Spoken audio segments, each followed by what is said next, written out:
मी आत्ता तुमच्याशी बोलत असताना मला आठवतोय तो महाभारतातला काळ, जो मी पाहिलेला.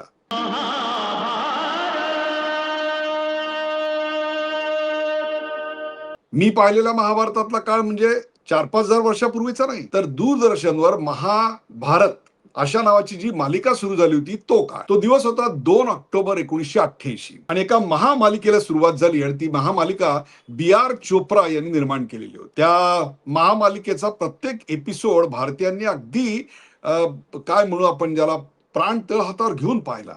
याचं कारण त्याची लोकप्रियता निव्वळ अफलातून होती. आज जेव्हा मी मालिका आठवतो त्यावेळेला आम्हाला त्यातली युद्धाची दृश्य आठवतात. एक म्हणजे एका बाजूने एक बाण येतो आणि दुसऱ्या बाजूने बाण येतो, त्या दोघांची टक्कर होते आणि त्याच्या बॅकग्राऊंडला एक म्युझिक होतं. आज हे सगळं पाहताना अतिशय मागास असं वाटेल. याचं कारण आता युद्धाचं तंत्रही बदललं आणि सिरियल मेकिंगचं तंत्रज्ञानही विकसित झालं.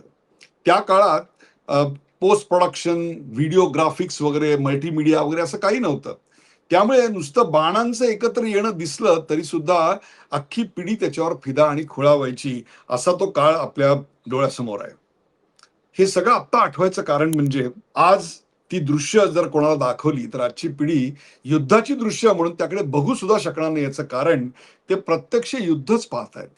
मग अमेरिकेने इराकवरचा हल्ला असेल किंवा इराण इराक युद्ध असेल, युक्रेन रशिया वॉर असेल किंवा आत्ताचं इराण आणि अमेरिका आणि इस्रायल यांचं युद्ध असेल, इस्रायलचा हमासवरचा हल्ला असेल. एक ना दोन मी तुम्हाला अनेक युद्धांची उदाहरणं देऊ शकतो की जिकडे युद्धाचं एखाद्या टेलिव्हिजन सारखं लाईव्ह टेलिकास्ट करण्यात येतं आणि तो थरार तुम्हाला सगळ्यांना पाहायला मिळतो. हे सगळं मी तुम्हाला अशा करता सांगतोय की युद्धात बाण वापरणे, गदा वापरणे हे सगळं आता फार पुराणातलं झालं.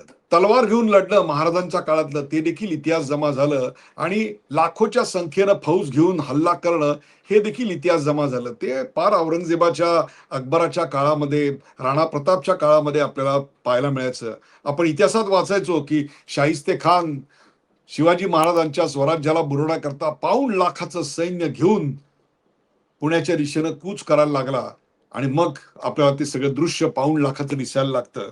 परंतु आता मात्र पानिपतावर जसं लाखोंचं फौज जमलेली होती, तशी कुठल्याही युद्धामध्ये लाखोंची फौज आहे असं आपल्याला कधी दिसणार नाही.